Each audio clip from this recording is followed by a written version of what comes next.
महाभारत काल की यह अद्भुत कथा शक्ति, विनम्रता और आत्मबोध का अनमोल संदेश समेटे हुए है।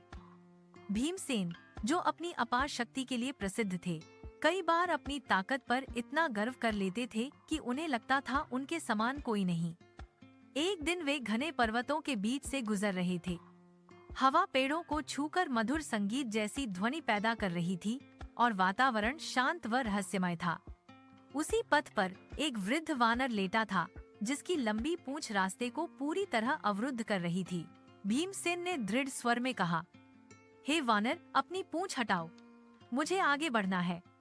वानर ने बड़े संतुलित और कोमल स्वर में उत्तर दिया, पुत्र, मैं बहुत वृद्ध हूँ। शरीर में इतनी शक्ति नहीं बची कि इसे बार बार हिला सकूं।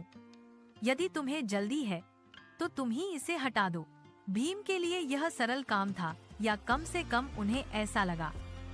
उन्होंने मुस्कुराते हुए पूंछ उठाने का प्रयास किया, पर जैसे ही हाथ लगाया वे चौंक पड़े।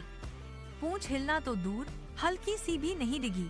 उन्होंने पूरा बल लगाया, फिर दोबारा, फिर कई बार, पर परिणाम वही असफलता। उनके माथे पर पसीना और मन में विनम्रता दोनों आने लगे। अब भीम नतमस्तक होकर बोले, हे महात्मा, आप कौन हैं?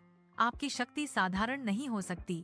क्षण भर में वृद्ध वानर का रूप बदलने लगा।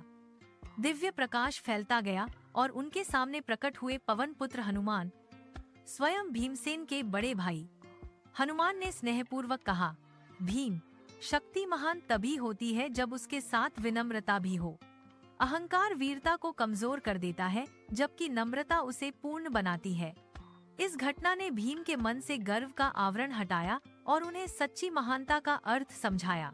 सफलता, ज्ञान और बल तभी उज्जवल है जब उनके साथ विनम्रता और सम्मान जुड़े हों।